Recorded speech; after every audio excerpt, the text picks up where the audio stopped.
sort of let you know about someone that I found out about only about 12 months ago. And I've sort of heard of him before, but it never really clicked, or I probably just wasn't ready to know about it. But his name is Edward Mandell House, and he was the founder, one of the founders, or the mastermind behind the US Federal Reserve. He's also a Jesuit, and he grew up on a plantation. And the synonym to a plantation is colony, which is really a slave ship, a form of a slave ship, a form of slavery. And he was around. He wound up being also the advisor for Woodrow Wilson in the 1920s for the United States president. But they had a falling out in the end, because Woodrow Wilson felt that he was deceived by Edward Mandell House and the US Federal Reserve. And after their falling out, they never spoke to each other again, or Woodrow Wilson refused to ever speak to Edward Mandell House again. But being a Jesuit and probably heavily involved in the Masonic system, he knew the art of conversion and also the craft of banking. And I guess that's why he was the mastermind behind the US Federal Reserve. But he wrote an article, or he didn't write the article, but there was something in the minutes said where he was speaking to Woodrow Wilson. It just gives you an idea of the mindset behind this man and the US Federal Reserve, and the system that governs the United States, all of its corporations and everything else, probably since the 1920s. And even Hitler, I mean, they say it was, the German people, but it sort of looks like that even Hitler was backed by large United States corporations, not necessarily United States of America. This is the United States, which is probably a Vatican-based, corporate, water law-based international system that's usurped itself, like these serpents do, into the United States of America, into the United States of America, and they call themselves the United States. Wrote it in all uppercase D-based Latin and created a copy or a quasi of the real thing. And I think that was done in order that the people never really cottoned on the difference between the real United States and the quasi-United States. So it gave the people of America the impression that they were serving their own country, when maybe, in fact, they were serving international foreign bankers. This is something that Edward Mandell House said to Woodrow Wilson. Very soon, every American will be required to register their biological property, that's you and your children, in a national system designed to keep track of the people, and that will operate under the ancient system of pledging,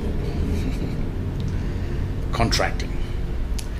By such methodology, we can compel people to submit to our agenda, which will affect our security as a charge back for our fiat paper currency. You'll probably remember in the birthing certificate video, the last one I did, I explained the two houses where they shift you or convert you from the creditor into the debtor, and then you pay back the creditor. You pay back yourself, but because you were changed from creditor to debtor, and you didn't know about it, then really you're returning the money to the agent, and because you never came back, the agency kept the money. I'll keep going. Every American will be forced to register or suffer being able to work and earn a living. They will be our chattels, property, and we will hold the security interest over them forever, because you'll never know, you'll never come back, you'll never be able to reclaim your asset, your birthright. They will be our chattels, our property, and we will hold the security interest over them forever by operation of law, merchant under the scheme of secured transactions. Americans, by unknowingly or unwittingly delivering the bills of lading, which is the birth certificates it says here, to us, will be rendered bankrupt and insolvent, secured by their pledge. They'd be affected by the contract. They will be stripped of their rights and given a commercial value designed to make us a profit, and they will be none the wiser, as you are not, because you're holding the wrong birth certificate. For not one man in a million, this is what Edward Mandelhouse is saying, for not one man in a million could ever figure out our plans. And if by accident one or two should figure it out, we have in our arsenal plausible deniability. After all, this is the only logical way to fund government, by floating liens and debts to the registrants in the form of benefits and privileges. This will inevitably reap us huge profits beyond our wildest expectations and leave every American a contributor to this fraud. Now, he's saying there it's the only way they can do it, yet it's going to reap huge profits that they will never even be able to understand. And he admits it's a fraud. So it's a fraud against the people of their national countries. It's a fraud by the international bankers over the nationality of the people of their own lands. It's a piracy. It's to rob the treasury of the people.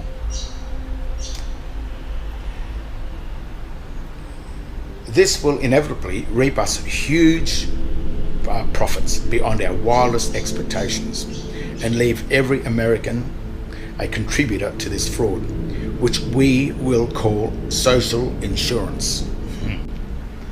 Without realizing it, every American will unknowingly be our servant. That's a slave.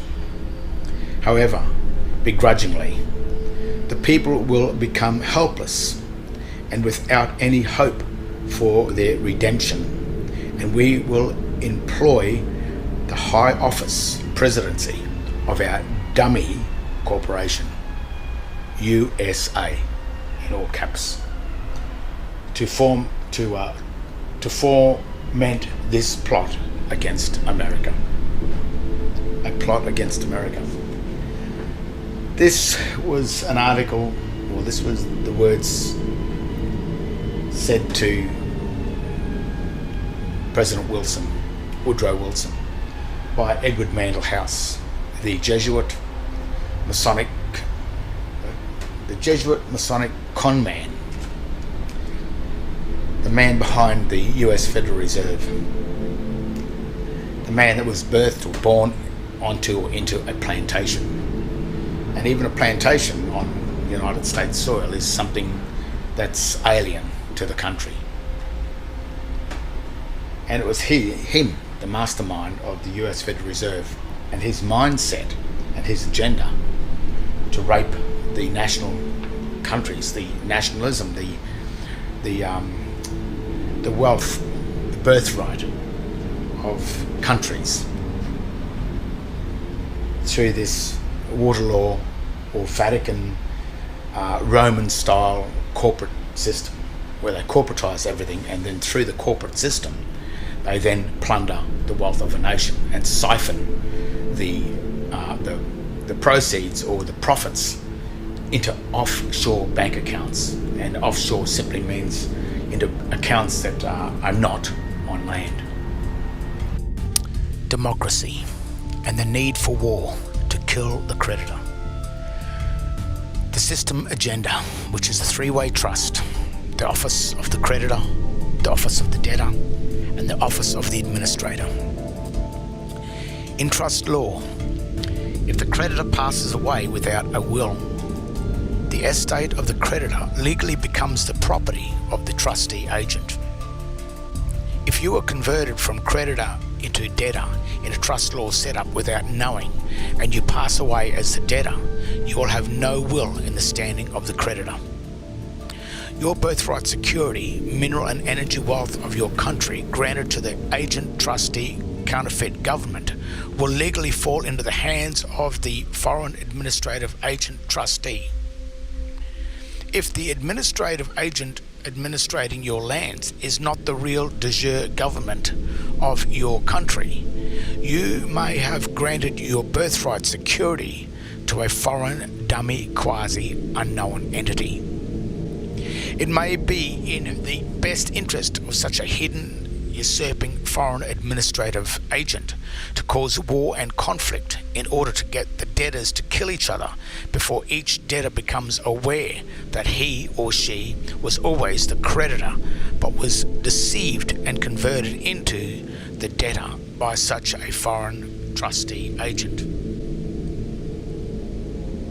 Once the creditor is dead and never returns to redeem his birthright estate granted as security for the loans for the administrative counterfeit trustee agent, such a foreign administrative trustee agent legally takes the equity, mineral and energy wealth of the birthright granted to the false banking trustee agent as the security for the loans granted to the very people that unwittingly granted and secured them in the first place. The piracy, theft of common land and the national assets, treasury of the people has been completed, transferring such mineral and energy wealth into the hands of the foreign globalist banking agenda for free. This is the Vatican Babylon quasi-false god. So that's why Edward Mandell House, only about a year ago, became of so much interest to me. Because that is the agenda behind the whole corporate US federal law system from all I can see. And it's backed up by the deception in the writing, where they've usurped the United States of America and written it in an all uppercase debased language. That gives the false impression that it's the United States of America. And that false impression gives the people of America and the people of the world, the people of their real de jure countries, the belief, the false belief that they serve their country, when in fact they serve a foreign banker. They serve people like this man here. You know, the mastermind behind the banks that have pirated our lands, our countries. And it's all just through a trick, a deceit, a cheating. So that's Edward Mandell House. I thought I should share that with you. Just so you know the agendas, the mindset behind these people that are raping and plundering our national governments. And today, not only that, they blame the nationals for all of the violence and the so-called terrorism in the world. Yet the globalists are the ones that create the terror in order to blame us for it, for their own agenda. Remember, a globalist agenda, they don't have lands. They're global. They don't have lands. They've stolen everyone else's land. So it's really, and that's why they operate in the corporate world. It's the only way they can operate, because they don't have the ability to operate in a common law system while operating within the boundaries of corporations, which are really just shipping law, contract law, merchant contracts. So there it is, Edward Mandell House, a true white collar, yep, even a white collar pirate, pirating the birthrights of the people of the world.